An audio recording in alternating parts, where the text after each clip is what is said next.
Hello, I'm the Pink Phantom, and this is my podcast. Join me as I delve into the world of games and gaming, and especially old school RPGs. Together, let's voyage into the astral realm and check out my Phantom Thoughts. In this episode, we have calls from Jason of the Nerds RPG Variety Cast, Daniel of the Bandits Keep podcast and Media Empire. We talk more about levels of play as talked about in the book Muster, playing D&D in a wargaming way. And again, we finish off with more from the Tales of the Dragon Slayers. So let's get into it. Hey, Jason here, listening to the latest episode. And like you, mind you, I haven't read the section, I've only heard what you said. But I interpreted what Muster said about the 250 hours to understand and move past basic play is meaning the players, not the characters. So I interpreted what you said the same way you read it. So, for what that's worth.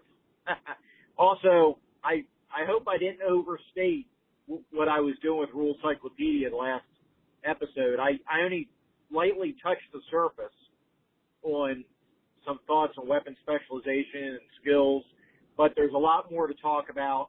I definitely don't consider that a review of the book, of the Rule Cyclopedia. And, yeah, I haven't decided how much.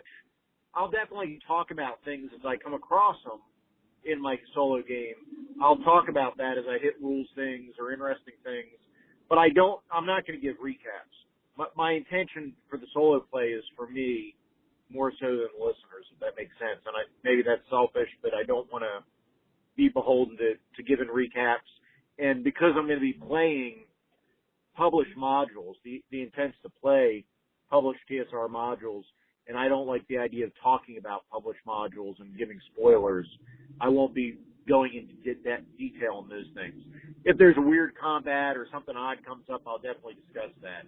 But I hope I didn't overstate the intent of what I'll be doing, if that makes sense. Anyhow, keep up the great work. I will talk to you soon. I don't think you overstated what you were going to be saying. I hope I didn't overstate what you were saying in my podcast when I encouraged people to tune into your podcast to hear what you had to say on it. To me, it was clear that you weren't going to be doing a blow-by-blow or covering the campaign in general, but just as things came up that were interesting about the game itself, that you would talk about them.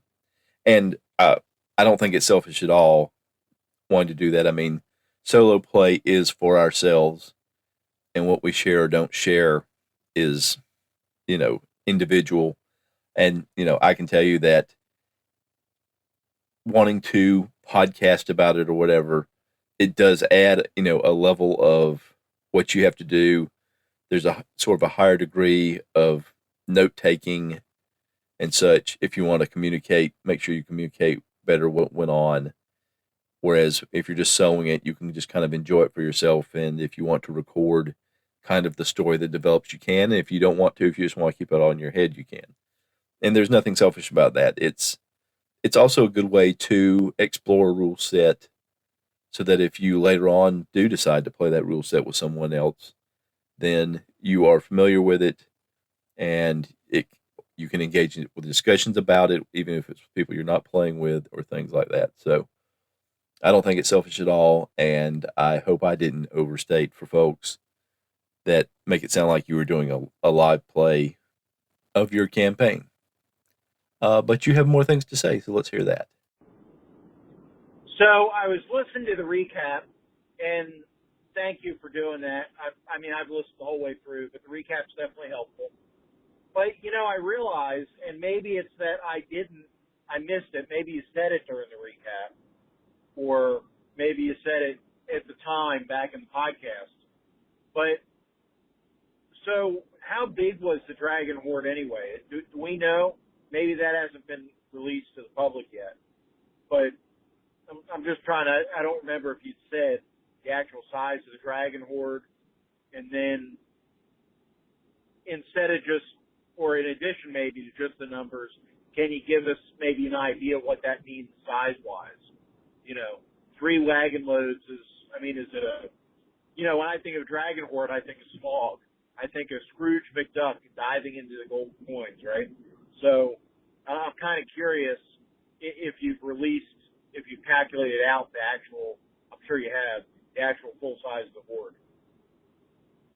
No, I have not actually talked about what was in the horde, and it's actually I'm like you. I think Smog. I think Scrooge McDuck when I think horde, which is why I was kind of tickled when just considering the concept of how the dragon got there and how many dragons were there actually other than the dragon because I rolled a number and what that could connotate and put several potential scenarios down and started rolling dice.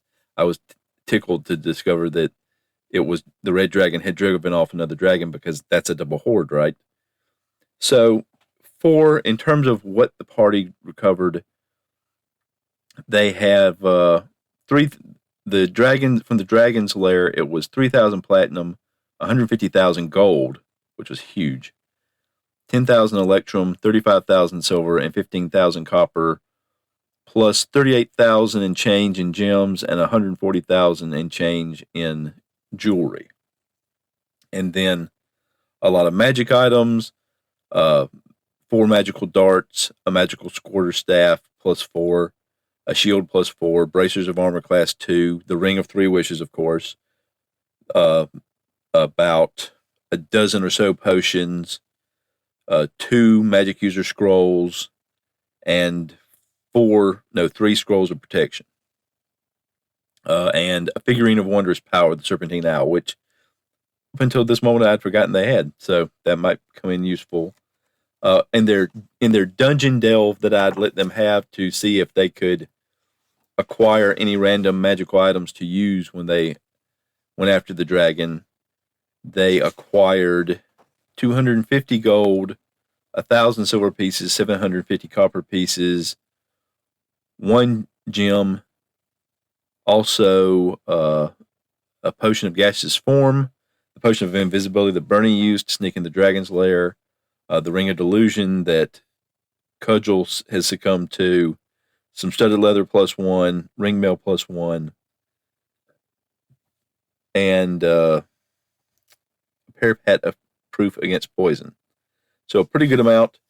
And then when they encountered the army of ogres, because at the time you may recall I went on to the Discord to try to discuss how you divide up the treasure types when you have the first type is listed as for individuals and the last type is listed as in layer, and then there's a whole list in between, and some entries have a semicolon in the middle of them, and some of them they're just all commas. At the time, I was treating it a little more generously, that it was all individual until you hit the one that said layer on it. So when the party ran across the ogres, which were moving in the area and actually were considered in lair, even though they were above ground at the time, they had kind of a jackpot there of 3,000 gold, 7,000 electrum, 33,000 silver, 14,000 copper, spear plus 4, 2 shields plus 1, bracer of armor class 4, man-size plate mail full plate, man-size full plate plus 1, dwarf size field plate plus 1, man-size leather plus 3. They had acquired, I mentioned the Dungeon Delve, they had acquired elf-size studded leather plus 1. The ogres also had man-size plate mail plus 3. And a couple of magical longswords that were also intelligent. They both rolled intelligent. It was crazy. And then like some magic arrows and magic bolts and a few potions and a couple of scrolls. So they had a lot of treasure.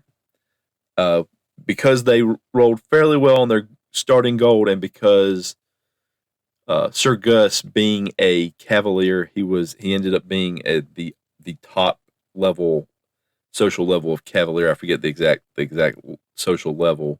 So he got like a free heavy war horse and free armor that he had to start off with, and some free weapons. So all his gold was basically disposable income.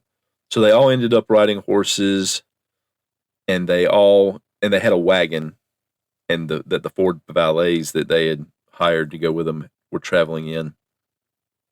So they had a fairly decent carrying capacity, but even so, it was going to take several trips to get it all moved.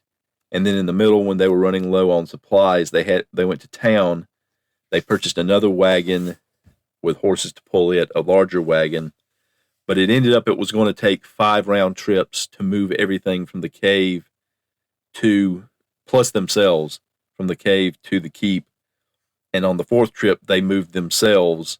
So that 5th trip never happened. And so now the orcs have moved in. So they've got the last of that treasure. So it was a sizable horde, and they have quite a bit of magical support in terms of both being able to attack and defend themselves.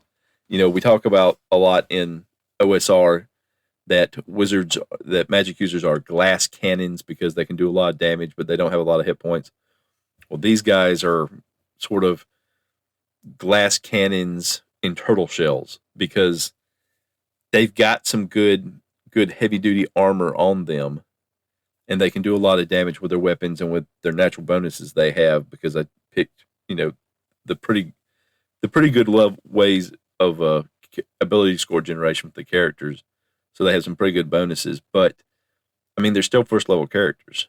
Even with the Constitution bonuses, they're all running 9 to 10 hit points at the top end, and then at the low end, there's 4, 5, 6, something like that. So some of them, if they do get hit, they'll might go down with 1 blow, and if they get hit, and the others would be 2 blows. So if they encounter some sort of creature that does a lot of damage with 1 blow, just 1 blow. So until they get a chance to train and level up, that's the way it's going to be.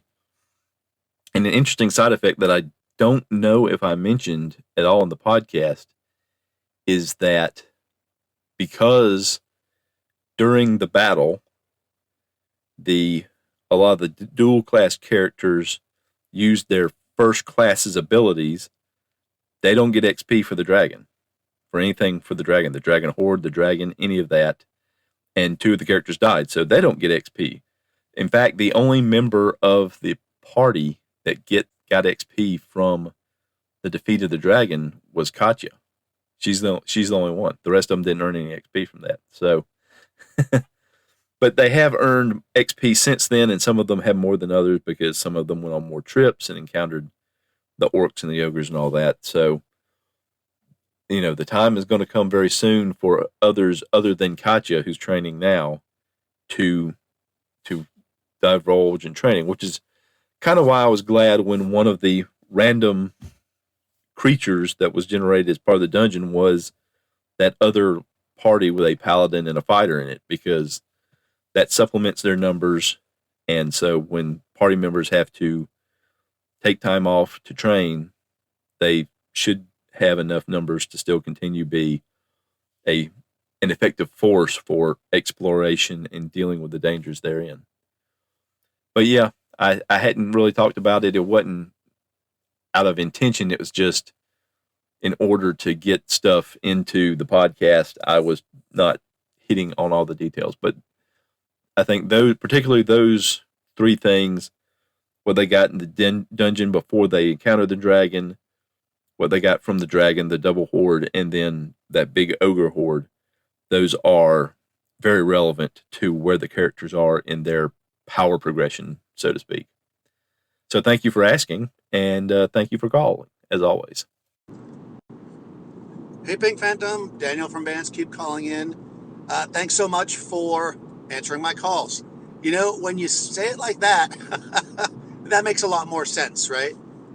Taking the time to kind of learn to play a certain way before you move forward. I still feel like that's an awful long time for people that are dedicated, which I think you need to be, and I use the word dedicated, like, we want to learn, a type person that seems like the type person that want to play this way, right? I think a casual gamer wouldn't care about, and I don't mean that in a negative way, but, wouldn't be like, oh, I need to be the best at this. They would just be playing. Somebody who's really digging into it, I think a year seems like a long time. But anyways, that's just, again, they were just throwing that out there. Obviously, I don't expect that it would be an exact number. But the way you explain it makes way more sense. Like, it's not necessarily, in fact, it kind of goes back to what I was saying. You could play 1st through 3rd level with multiple characters, leveling up to level 3 in the course of a year, learning, growing, changing, different parties, rotating groups, and then be like, okay, you know what? We've explored this style of play, this dungeoneering, long enough. Let's get out there and do something else. I don't think I've ever had a group wait that long. But when I say that, I'd have to think all the way back to when I was a kid, right? Because that's when I was first learning. I mean, when I first started playing again, I already had some background in D&D, so I already had that knowledge.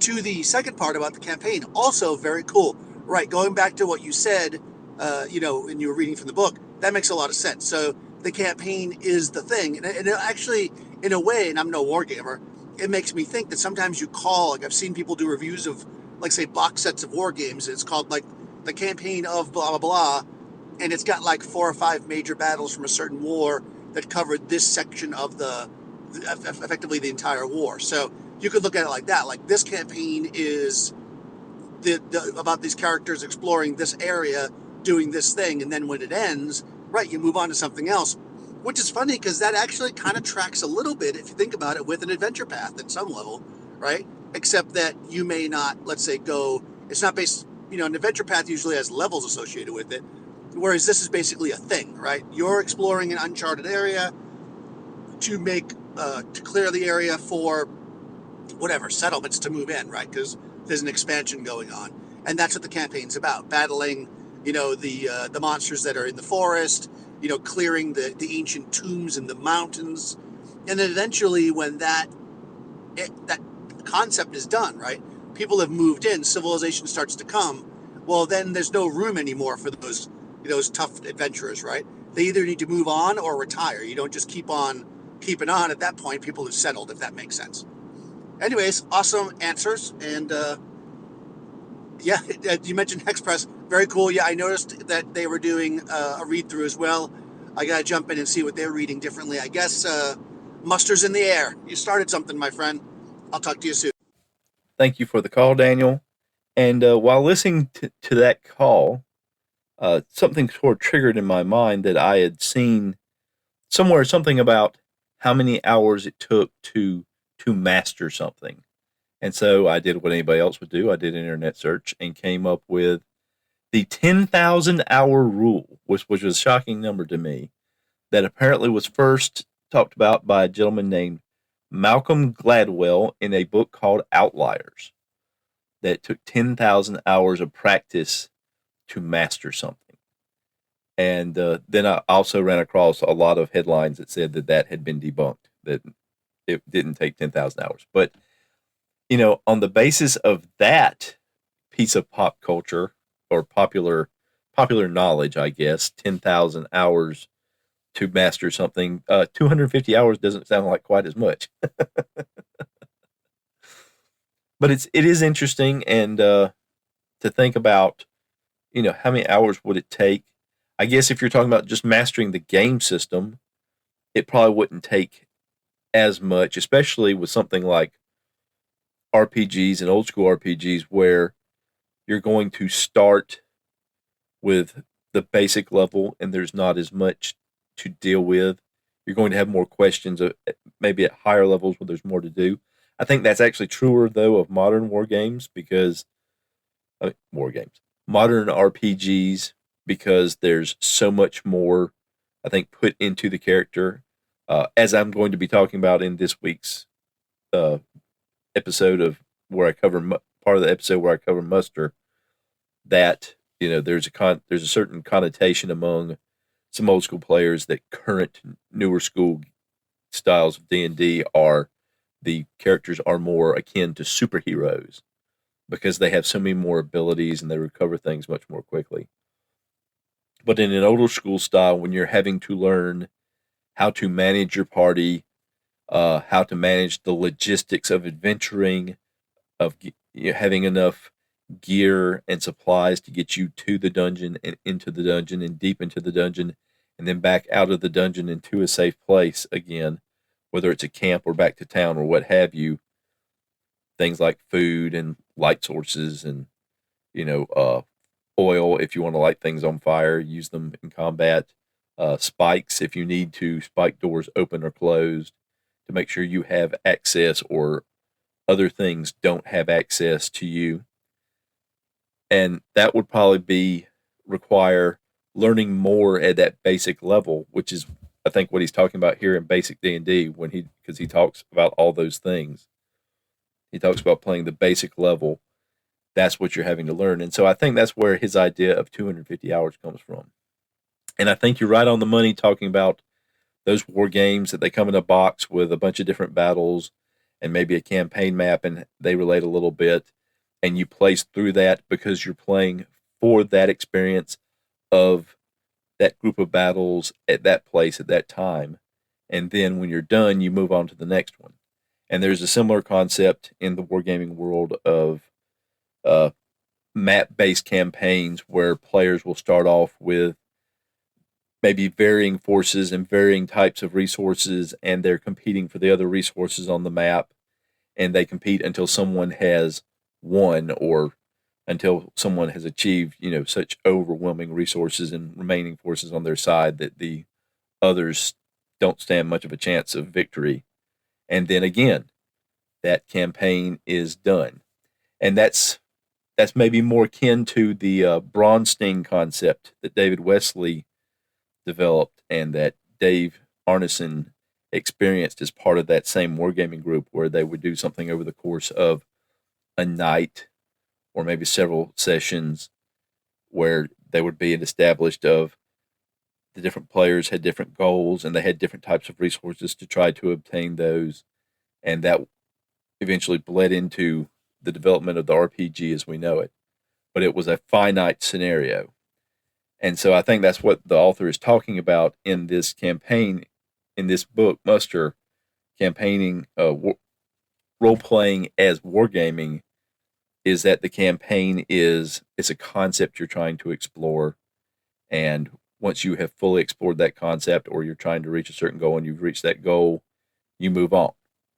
And as you'll hear in what's about to come next, Muster, he talks about what his experience in the different levels of play had been. And I think that is married to the idea of the campaign as the kernel of role playing, because you center it around the campaign, and when the campaign has reached its logical conclusion, you move on to the next campaign. And that's and how long that takes and what level of ability the characters have to reach the climax of the campaign is going to determine how many levels you climb up in the different levels of the campaign. I'm going to stop saying levels now. And since Muster's in the air, we're going to talk about Muster.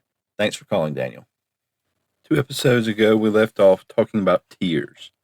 And we covered what Muster said about the low tier or basic tier and the middle tier or expert tier.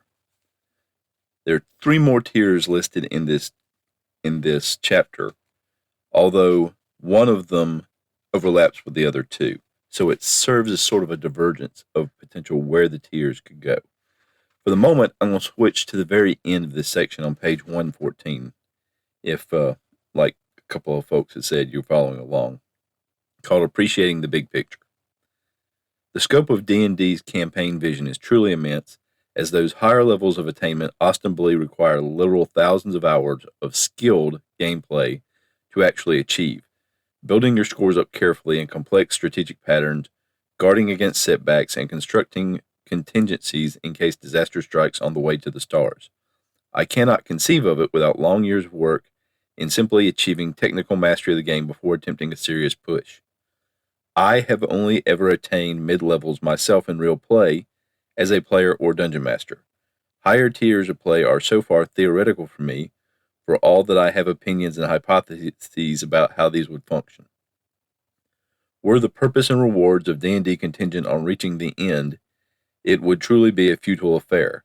Fortunately, the campaign arc of leveling is not the true core of the game, and its reward accrues in much smaller timescales. Still, it is interesting to consider the overall scope of what lies ahead, isn't it? So I wanted to read that part first, just to give sort of a frame of understanding what I'm about to read as far as the next section of tiers. Now, going back to pages 110 through 113, on page 110, it lists name level or companion tier or domain game, listed as level approximately 8 up to 1 million XP. On page 112, that's on page 110. On page 112, high tier is listed as levels 8 through 12 up to 1 million XP. High level or master level or planar level or Xian Zia tier or street level superheroes or epic level. And then on page 113, Divine Ascension. Immortals game, Divine tier, cosmic superheroes listed as levels 12 plus and 1 million XP and more. So it's obvious from this that the author has a divergence of directions where you could go after the expert level. The name level, companion tier, domain game, that is more of the standard old school version of where play goes. So I'm going to cover it in a moment because I have some more comments on it. But I'm going to go over first the branch that leads to the high tier and divine ascension. So for high tier is something of an alternative to the name level as a vision of where the game goes after the mid levels, or perhaps a statement on what comes after. Characters at this level are of power and romantic stylization are more akin to superheroes or powerful wizards or perhaps demigods than adventurers. I do not have any true knowledge of what scenarios at this tier should be like, except they apparently involve riding on dragons, shredding electric guitars, and generally just doing whatever the heck you want. Party structure would be naturally abandoned, I expect, in favor of an explicit hero plus entourage model. I strongly suspect that a serious scenario necessarily develops high mechanical complexity by this point, partly because the scenario contents, player characters included, are so fantastic that the game requires heavy formalisms to allow players to quantify issues and operate the resolution processes. How much does a soul weigh anyway if you were in the position to haul some out of Hades? Insofar as high level is real, middle level play would either slide into this tier slowly or after name level concerns grow tedious to the heroic player character, depending on whether the campaign seriously implements name level play. Traditional sources, highly suspect as they are, benchmark it to basically levels 10 plus. And then for Divine Ascension is essentially and occasionally speculated even higher tier of the game where the player characters rise to positions of literal divine authority over the game world, facing new types of challenges and scenarios unique to a fantastic world of polytheistic gods. The particulars of this state and world are usually imagined as something akin to Olympian myths of ancient Greece, or the stories of Taoist immortals or cosmic superheroes like the Silver Surfer, which all does seem like it'd be a legit wargaming environment. There are some game texts about the topic, but they're all highly idiosyncratic, in part because it's not obvious for two D&D developers to agree about the direction the game should take at this point. Even just my suggesting 1 million XP as an appropriate threshold for Divine Ascension is more symbolic numerology than anything else. So moving away from the text, I think you would find some folks in the OSR community that would argue that superheroics defines the more modern versions of fantasy role-playing games. You'll hear it a lot in OSR conversations, whether they're online in blogs, from podcasters. They will refer to characters that are generated by the newer versions of D&D or Pathfinder or offshoots or games that attempt to emulate those games in some way or are, say, companions or brothers to those games and play styles as superheroes, that those characters are superheroes because of all the abilities they have. They recover quicker, they recover better. They're not as beholden to, say, the logistics of carrying around food and torches and things like that because they acquire powers early on that allow them to bypass a lot of that is considered an essential part in many ways of an OSR style and older style of gaming. And you'll also see in OSR circles and in sort of the offshoots of OSR, NSR, and indie gaming circles that have kind of moved away from an OSR style, if not OSR sensibilities and goals in terms of what's important in gaming, of games that are established that don't even have these higher levels at all, that tend to run up to level 10 or in that range, but it's all tended to be more the adventurer status, playing at the base, what this book refers to as basic and expert levels. And then you retire the character and you start over again. And there's a lot of that style of play that's talked about. I think there's a lot of that style of play that's covered, and the upper levels are not covered as much in newer rule sets, in more modern iterations of the old games, other than if they're simply trying to reproduce faithfully the old games exactly.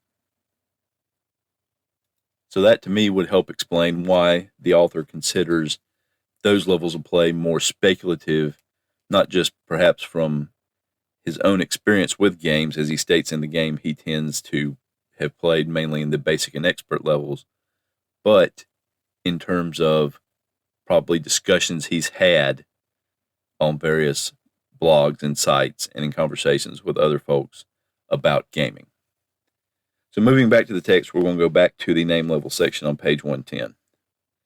Name level or companion tier or domain game is the traditional vision of what a D&D campaign matures into, established in the early days of the game when it was steeped in wargaming culture.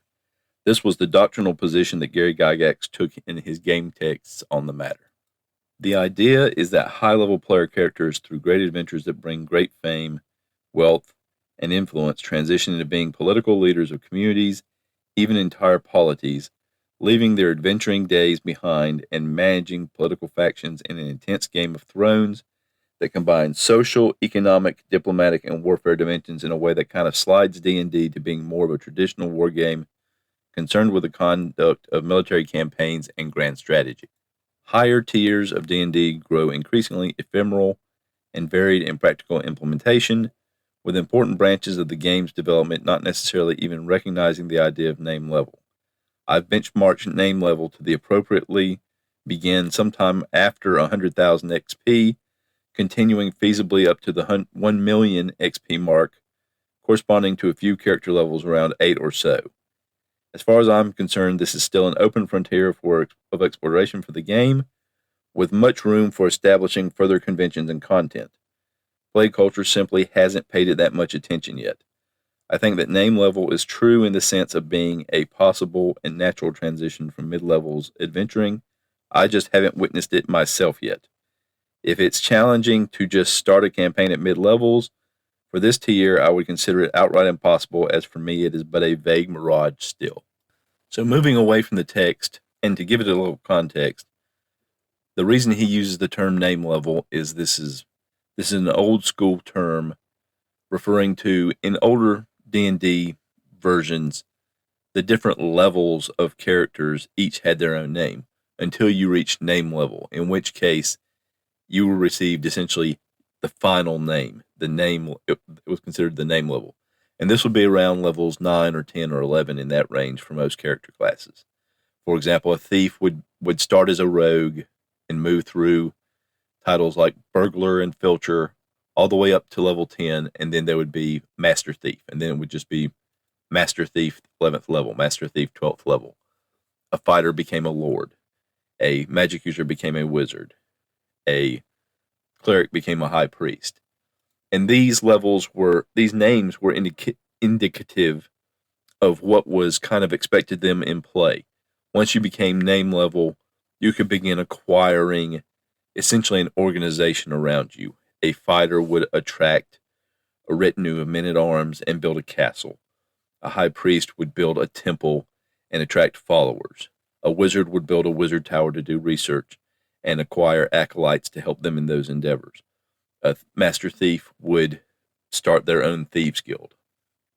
And as stated in the book, these characters would move more from an adventuring style play into an organization style play, where they were managing an organization, managing groups of characters and their associated persons and associated industries, and building things and going to war and engaging in negotiation, from anything up to a local level up to national level, up to world level, and potentially beyond, depending on the scope that the campaign had in terms of time and space.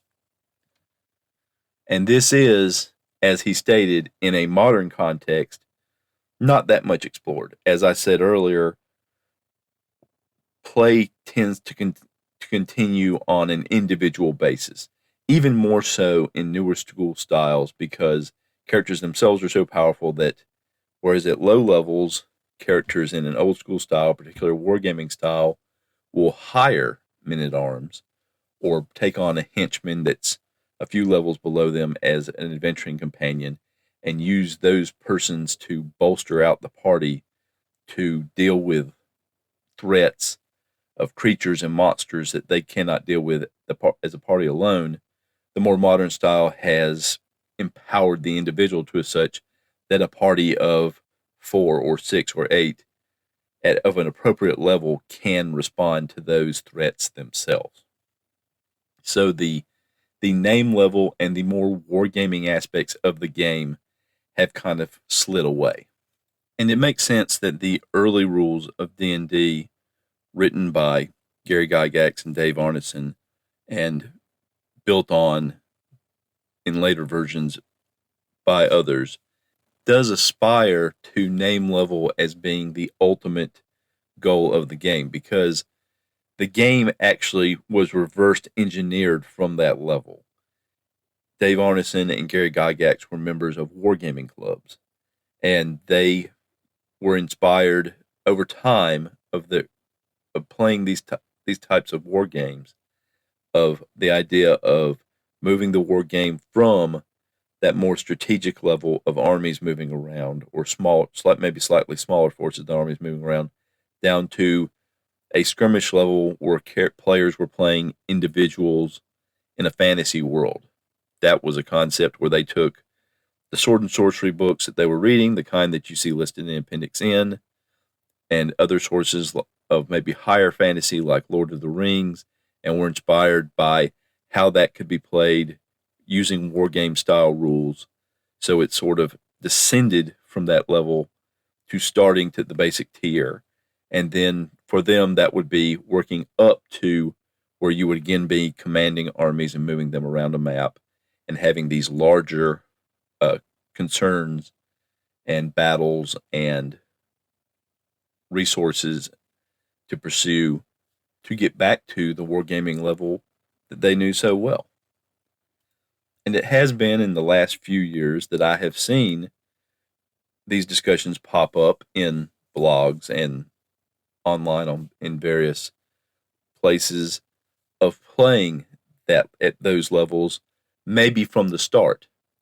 And these folks that played those areas were referred to as playing patrons in a game, with the concept being that the patrons would serve at the national level or subnational level, the domain level, essentially, as player characters of a type that would then drive play at the lower levels. They would have their own goals. Those goals would generate essentially needs that they needed to have. Those needs would require quests by individual player characters and parties to achieve those. So that would feed into the domain level play, and the domain level play would in turn generate adventures for the party level. And this would be part of the sandbox style of play where the players are as responsible for the direction of play, or more responsible for the direction of play, than the game master is. But how to establish such a level of play within a campaign, and how to administrate it, and how it would work so that it would generate adventures, and the adventures in turn would influence the domain play, if not highly, at least not until the characters themselves leveled up to a name level and themselves became part of the patron level of play, is something that is still being worked out, adjusted, talked about. But it is a discussion that I think is fairly new now, whereas 40 or 50 years ago, it may have been old hat. And it may very well be that old knowledge that was never really 100% written down. It was written down what you would do, but not necessarily how you would do it.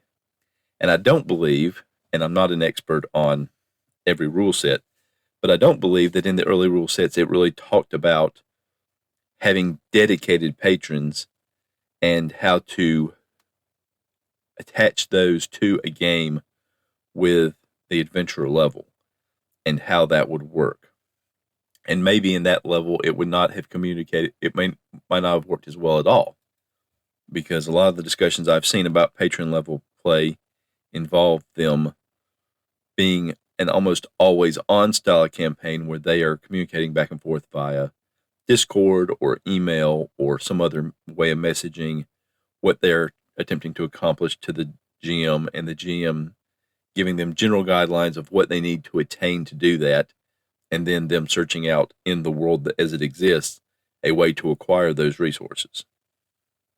And I can't help but connect dots in my head to something that I sort of re-encountered this year for the first time since the 80s and 90s when I first was aware of it, the concept of the play-by-mail game, or as it would be more modernly, a play-by-email game. And these were games that were available, that you would see advertised in various magazines, gaming magazines, as available for play, where you would take control of a gang or a space empire or fantasy empire, or sometimes an adventurer level, an adventurer, group of adventurers on an adventurer level, and there would be a rule set that would apply to it. You would send out turns to a company that would process those turns and return them to you with the results and how the game state had changed, and you would be playing in that particular world with maybe a dozen people, maybe 100 people, depending on the size of the game.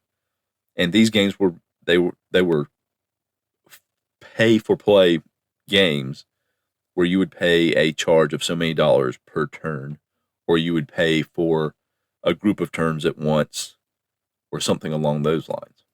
And they still exist today, and I ran across a Facebook group probably the beginning of this year, play-by-mail games, and it's something I have been kind of skimming the surface of and reading about, and I was never really part of one of those or intensively into those, 40 years ago, but it was something I was aware of and a concept I considered interesting of, managing a sprawling space empire or something like that, or using an adventurer, group of adventurers to explore a tomb and to be able to do it in context with there are other real people playing this game, and they would be your competitors, or there would be ways you could attain allies. There have been stories that I've read in PBM games, when reading about PBM games, about folks that would contact other people within the game. There'd be contact information for other players if they wished, that you could contact back and forth and try to cooperate with, or maybe it would end up like a large-scale game of board game diplomacy where people would pretend to cooperate with you and then backstab you. There are stories of that as well. So I think that concept, the concepts of those types of games, and some of them were open worlds, open-ended worlds, and a lot of them were finite worlds. They would go for a certain amount of time, or until a certain game state was reached. Someone had won the game, so to speak. So I think that ties in a way to the notion of playing at a domain level in a fantasy campaign. But as the author said, this is still sort of early development on those style of games. Things are in flux, things are changing, and how you do it exactly may be more established in play-by-mail games, particularly by the companies, some of which have been in business, or the people that run them have been in that business for decades now, running play-by-mail games of one type or another.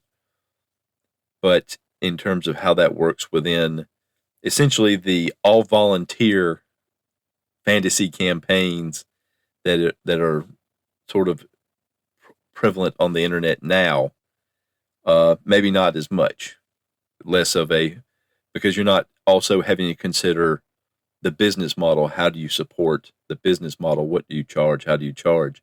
If you're just playing as part of a campaign with friends or a group of like-minded players, and you're trying to do it in a sandbox style and an open table style where people can drop in and drop out, it's a different set of variables than if it's an established game and you bring in players. When you get a certain number of players, you start playing until the end of the game, or until so many players drop out, it's no longer economically viable to continue.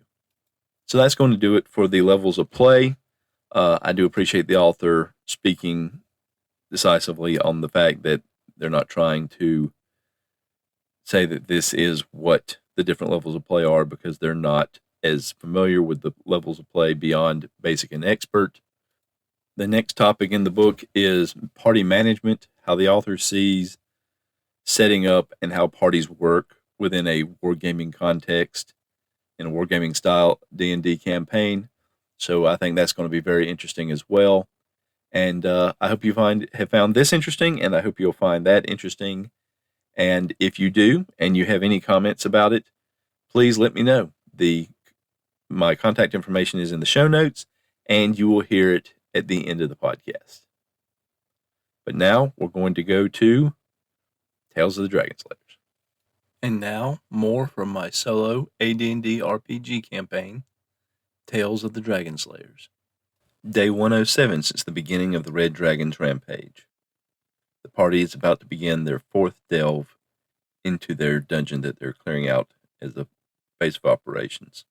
Party members are Sir Gus, human cleric paladin; Edgar, human ranger druid; Cudgel, human fighter magic user; Bernie, elven fighter magic user thief; Sven, halfling fighter; Harl, human ranger; Quinn, human ranger; Prier, human paladin; Mikkel, human fighter.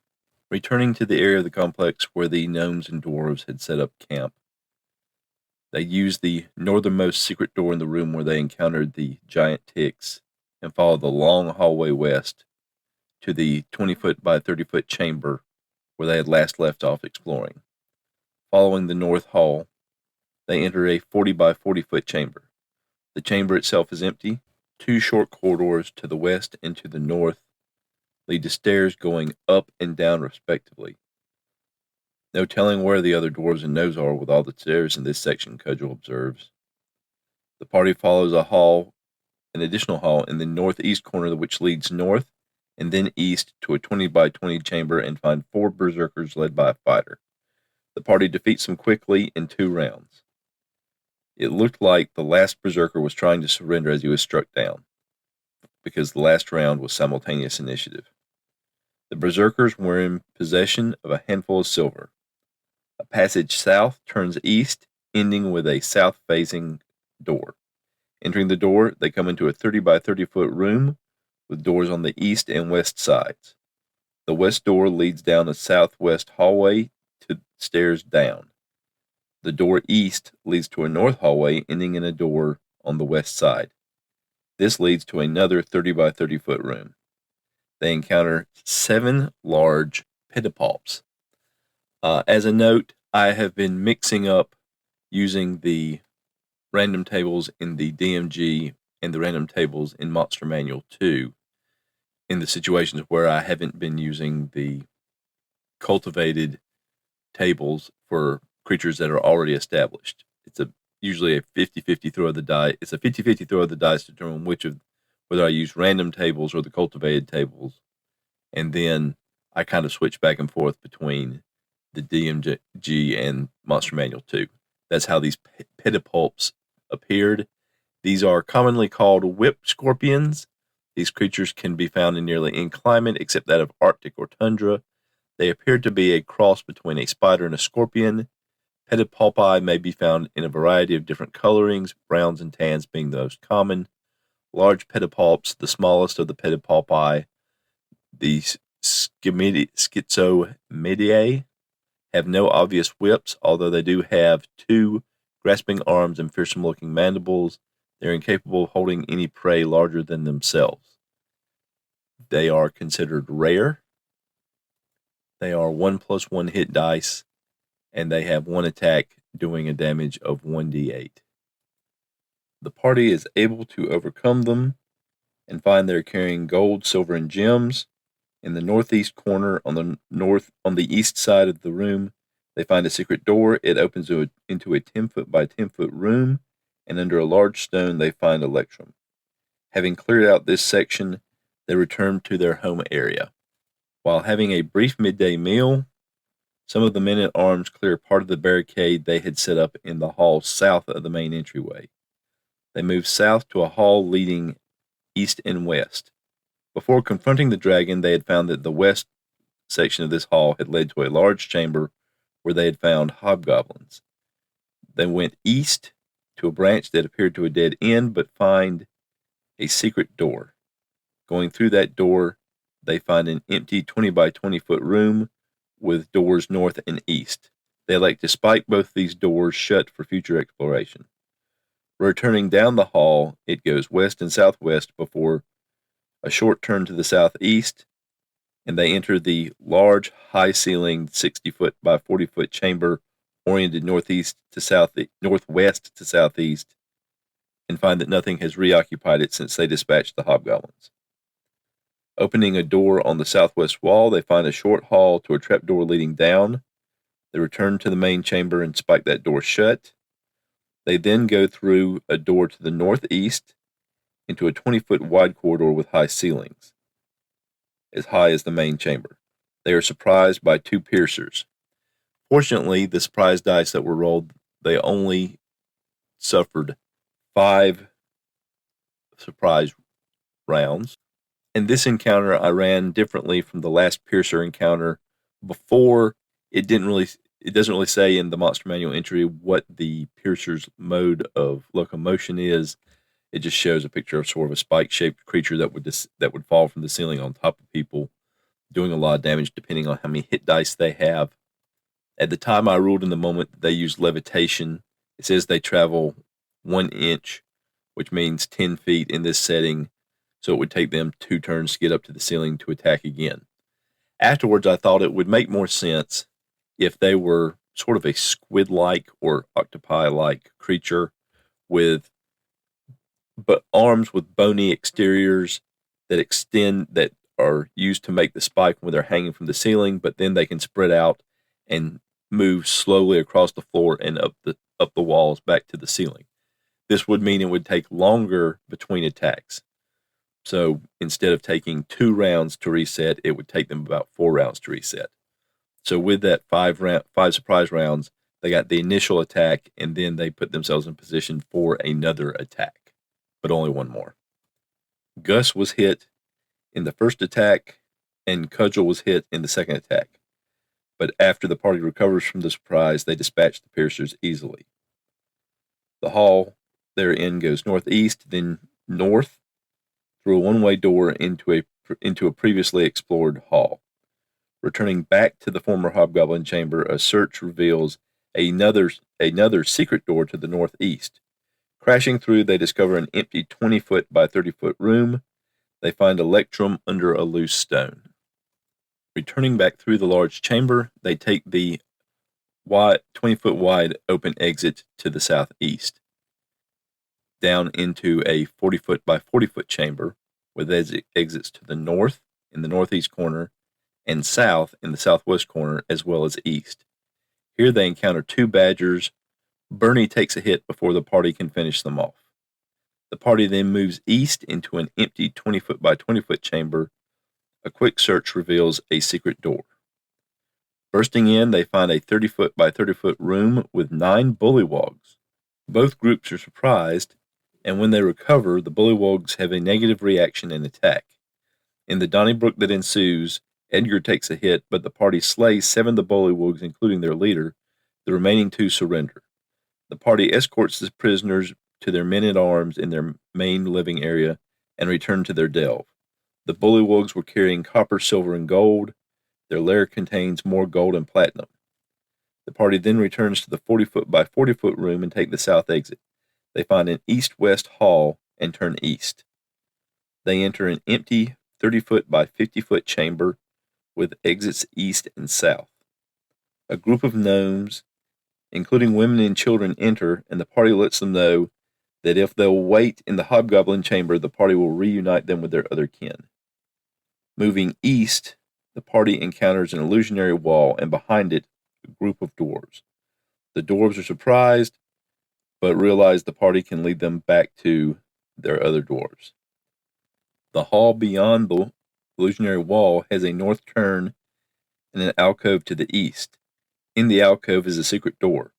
Behind, the party finds chests of silver and a short hall leading east and southeast to another secret door.